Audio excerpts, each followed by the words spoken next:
Hola chicos, espero que estén muy bien. Soy María Guadalupe León Quesada, soy la profesora de religión del Colegio Católico Nuestra Señora de Guadalupe y pues hoy vamos a seguir con nuestro curso de Biblia y vamos a iniciar como siempre con nuestra oración. Vamos a pedirle a Dios que nos guíe, que nos acompañe en este momento en el que estamos aprendiendo más sobre Él y sobre su palabra. Y también vamos a pedir la intercesión de nuestra Santísima Madre.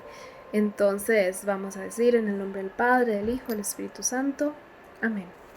Señor, te doy gracias por haberme creado, redimido, hecho cristiano y conservado la vida.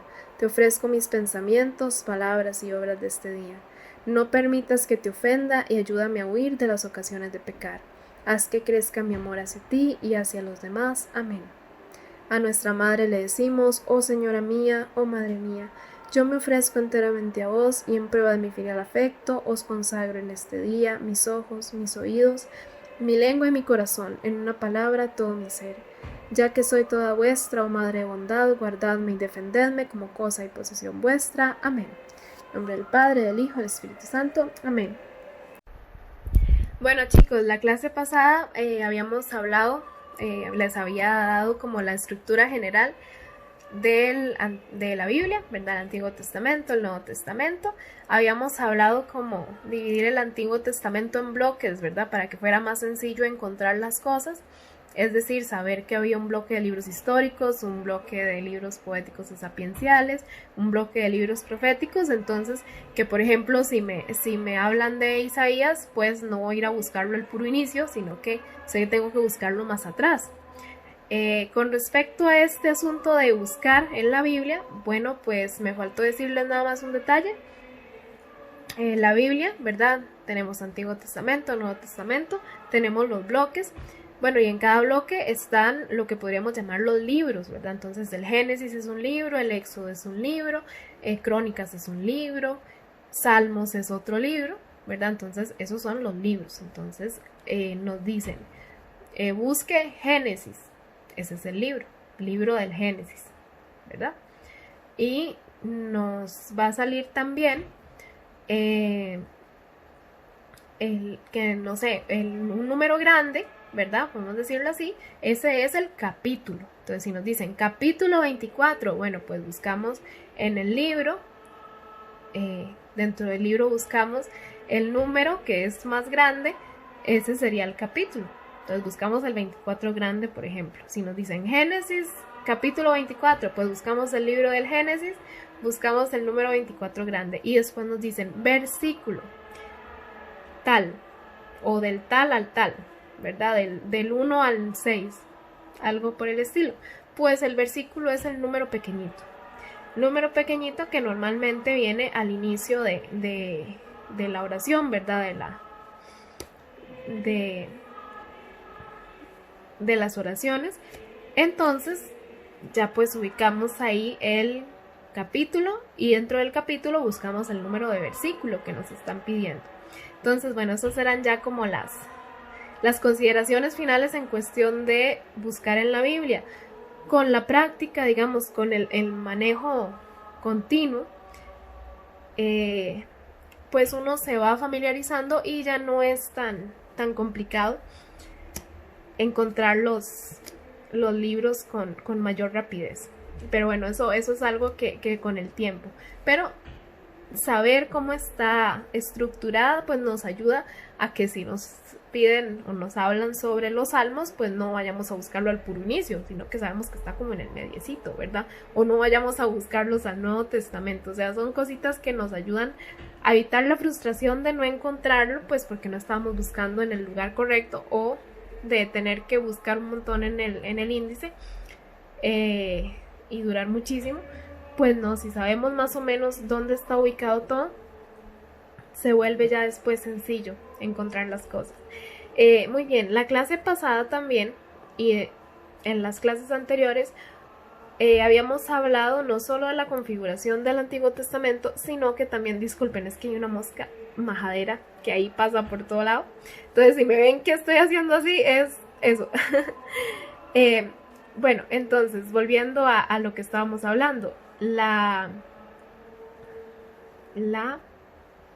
Ya, perdón, ahí sigue Venecia. Eh, sí, la diferencia, ¿verdad? Hemos hablado de la diferencia entre la Micra judía y nuestro Antiguo Testamento, y habíamos quedado a lo que recuerdo, habíamos quedado en el hecho de que lo esencial o la diferencia más grande entre las dos, pues es que nosotros tenemos 7 libros más que no tiene actualmente la Micra o la Biblia judía. ¿Y por qué digo actualmente? Bueno, pues ya van a notar por qué digo actualmente con la explicación de esta clase. Y precisamente que a esos libros nosotros les llamamos deuterocanónicos. Entonces esta palabrita tan vacilona, ¿verdad? Tan extraña, pues vamos a ¿cómo es que se dice? Vamos a explicarla en esta clase.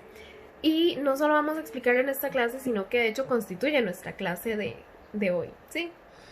Bueno, deuterocanónico significa segundo en el canon, o el que entra después en el canon, ¿verdad? Eso sería en general, ese sería el significado. Pero entonces queda la pregunta, ¿qué es un canon? Bueno, pues un canon es precisamente, perdón, es que me di cuenta que estaba tapando la virgencita. Pues canon tiene dos significados, ¿verdad? Para nosotros, que serían, sería catálogo, ¿verdad? O colección de libros inspirados, en este caso, que es la Biblia, y también regla, ¿verdad? Norma. Entonces, probablemente hayan escuchado la palabra canon en alguno de estas dos acepciones, más que todo con la de regla o la de norma. Entonces, por ejemplo, habrán escuchado, es que los cánones de belleza, así como las normas, las pautas de belleza, tal y tal cosa, ¿verdad? Es ya más común hablar en estos términos. Y pues, esas serían las acepciones que también vamos a estar utilizando para hablar de libros canónicos o de hablar del canon de la iglesia. Entonces, la palabra canon viene del griego canón, que significa caña o vara, y pues precisamente la caña, ¿verdad? La vara era una medida de longitud, o sea, era una unidad de medida de longitud. Entonces, puede ser, ¿verdad?, esta traducción de medida, y por eso es que tiene esta connotación de regla, ¿verdad? Esa sería uno de los sentidos. El otro sentido es precisamente de lista, índice o catálogo, ¿verdad? Entonces uno dice, los escritores canónicos de tal época, ¿verdad? Pues hablamos de que en la antigüedad clásica pues se hacían listas, ¿verdad? De escritores modélicos. Entonces por eso decían el canon de no sé, de los retóricos, de los oradores, de todo. Entonces eran los escritores más importantes, ¿verdad? Es una lista. De ahí viene esa acepción. Por ejemplo, cuando decimos que un santo es canonizado, también viene en ese sentido de lista, de catálogo. Es decir, se comprueba que la persona es santa, y la canonización significa que la iglesia lo incluye dentro de la lista de los santos, ¿verdad? Dentro de un catálogo de santos, ¿verdad? Ese sería el sentido. Entonces, la palabra, ¿verdad? Canon significa eso. Entonces, ¿qué significa para nosotros que un libro sea canónico? Pues significa que lo recibimos, ¿verdad?, como canónico en cuanto en ellos se ven reflejadas la fe y las normas de conducta. ¿Y cómo es que sabemos que refleja la fe y las normas de conducta? Pues es un proceso largo, ¿verdad? Fue un proceso largo que en especial tiene como base la inspiración del Espíritu Santo, y además la tradición apostólica, es decir, que concuerda, ¿verdad? Que viene de la tradición de los apóstoles, que se transmitió ininterrumpidamente hasta el día de hoy, precisamente porque los apóstoles tuvieron sucesores y dejaron su enseñanza, y entonces todo eso se conserva. Y precisamente lo que no está escrito en la Biblia de tradición apostólica, pues está en el magisterio de la iglesia, ¿verdad? En la doctrina. Y todo eso es inspiración del Espíritu Santo. Como católicos tenemos que conocerlo. Entonces de eso se trata el canon. Ahora, ¿cómo es que se forma el canon cristiano? Bueno, ya dijimos que fue un proceso largo en el que hubo discernimiento, en el que tiene que participar obviamente el Espíritu Santo, y además de todo se basa tanto en la tradición apostólica como en la congruencia, ¿verdad? No es que, ay, sí, fue algo al azar, arbitrario, pues, o sea, fue algo aleatorio, pues no fue algo aleatorio. Tiene también una base de congruencia. Por eso, por ejemplo, los evangelios, que tenemos los 4 evangelios dentro de la Biblia, pues son entre sí congruentes, no iguales, pero es decir que no se contradicen. Las diferencias que tienen son complementarias, pero la doctrina, puramente si la analizamos, es la misma, está unificada y no presenta variantes terriblemente incompatibles. Entonces precisamente por eso es que esos 4 evangelios son canónicos, están dentro del canon, pues porque muestran coincidencia, ¿verdad? Muestran congruencia entre sí, ¿verdad? En cuanto a doctrina de fe. Y aunque tengan diferencias, esas diferencias no anulan el contenido más esencial de los mismos, ¿sí? Bueno, por ejemplo, los evangelios, que tenemos los 4 evangelios dentro de la Biblia, pues son entre sí congruentes, no iguales, pero es decir que no se contradicen. Las diferencias que tienen son complementarias, pero la doctrina, puramente si la analizamos, es la misma, está unificada y no presenta variantes terriblemente incompatibles. Entonces precisamente por eso es que esos 4 evangelios son canónicos, están dentro del canon, pues porque muestran coincidencia, ¿verdad? Muestran congruencia entre sí, ¿verdad? En cuanto a doctrina de fe. Y aunque tengan diferencias, esas diferencias no anulan el contenido más esencial de los mismos, ¿sí? Bueno, ya con esto vamos a hablar entonces del canon del Antiguo Testamento, porque me van a decir, profe, usted lleva muchas clases hablándonos de que nos va a decir por qué es que tenemos 7 libros más. Pues eso en realidad es una historia larga, pero voy a tratar de resumírselas. Se da porque sabemos que el Antiguo Testamento viene muchísimo antes del Nuevo Testamento y que viene de una larga tradición oral. Esa tradición oral se pone por escrito en un momento crítico de la historia del pueblo de Israel, precisamente en el destierro, o sea, cuando regresan del destierro de Babilonia. ¿Qué es esto del destierro de Babilonia? Bueno, van a escuchar hablar muchísimo sobre el destierro de Babilonia, y voy a hacer una pequeña digresión histórica para que entiendan qué es esto. Pues Israel, el pueblo de Israel, ¿verdad? Tiene vecinos poderosos. ¡Ay, se me cayó!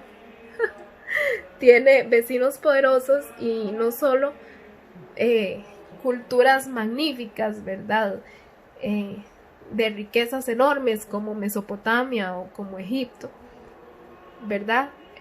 Sino que además son pueblos conquistadores, bélicos conquistadores, y que buscan extender su territorio. Pues precisamente en esta búsqueda de extender su territorio se ven involucrados en guerras, ¿verdad?, para defenderlo. Y en una de estas guerras contra el pueblo de la zona de Mesopotamia, que en este momento eran los caldeos, bajo el mando de Nabucodonosor II, pues el reino de Judá cae ¿verdad? Cae a merced de los caldeos, y la forma en la que este pueblo pues reafirmaba su poder y se aseguraba de que no hubiera rebeliones ni nada parecido, pues era tomar a la élite intelectual, religiosa, ¿verdad? Monárquica también en este caso, y dispersarla. O sea, no es como que dejaran a todo el mundo en su casa con sus raíces, sino que los exiliaban. Y precisamente eso es lo que sucede con el pueblo de Israel. Ocurre un exilio. Los exilian a Babilonia. Cuando por fin recuperan su libertad, precisamente porque el rey Ciro vence, el rey persa Ciro vence a los caldeos muchísimo tiempo después, y toma Babilonia, pues entonces los judíos pueden regresar a su tierra de origen, y es ahí cuando se pone por escrito, ¿verdad? Todo lo que antes había sido oral. Bueno, cuando ya se pone por escrito todo lo que antes había sido oral, entonces eso se vuelve ya propiamente el texto sagrado del pueblo judío. Mucho tiempo después, recordemos que esta es una tierra en donde el asunto es conquistar o ser conquistado, ¿verdad? Y la historia se basa muchísimo en eso. Pues tiempo después viene la conquista de Alejandro Magno, ¿verdad? La época que llamamos helenística.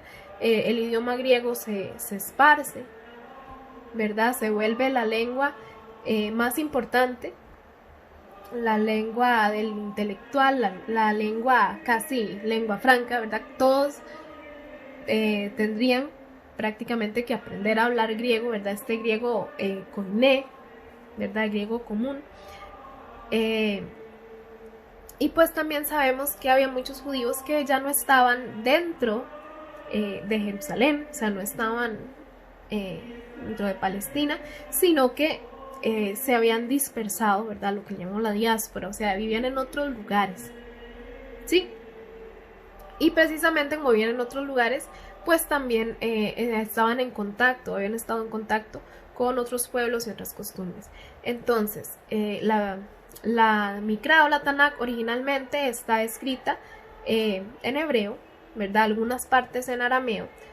Pues ya para esta época helenística, en el siglo III antes de Cristo, nace una traducción, ¿verdad? De esta Biblia, una traducción al griego, que precisamente se llama versión de los 70, porque dice la leyenda que fueron 70 sabios que tradujeron la Mikra hebrea del hebreo al griego, o que duró 70 días para traducirse. Entonces esta versión precisamente es la que nosotros tenemos, ¿verdad? En la Biblia católica, esta versión griega de la versión de los 70.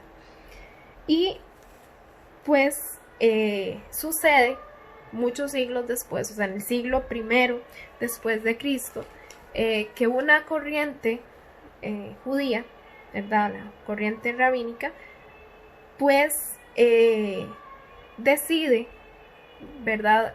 Reanalizar los libros que estaban en su Mikra, y saca estos 7 libros, o sea, los saca de su canon, de su regla. Y por eso es que tenemos 7 libros diferentes. La razón por la que lo sacan, bueno, se pueden dar muchas hipótesis, pero no lo tenemos con certeza, ¿verdad? El hecho es que lo sacan.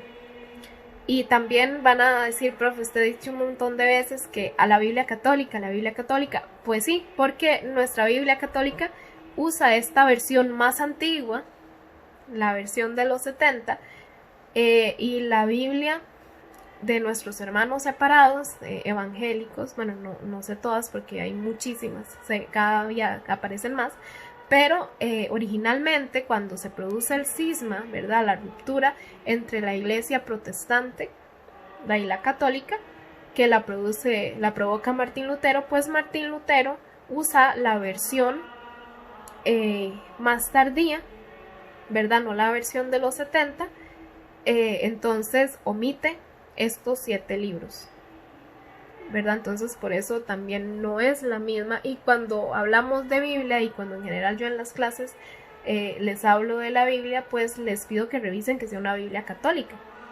porque hay bastantes diferencias entre una y otra, y son diferencias importantes, ¿verdad? Esenciales. Entonces, precisamente esta, ¿cómo es que se dice? Estas diferencias también son las que nos llevan, o sea, nos dan la necesidad ¿cómo es que se dice? De especificar un canon, es decir, de determinar verdaderamente los libros que son inspirados, obviamente basándonos en la congruencia entre ellos y en la tradición apostólica. Entonces esa sería la clase de hoy de canon. Espero que les parezca muy interesante, y la próxima clase vamos a empezar a hablar del Génesis.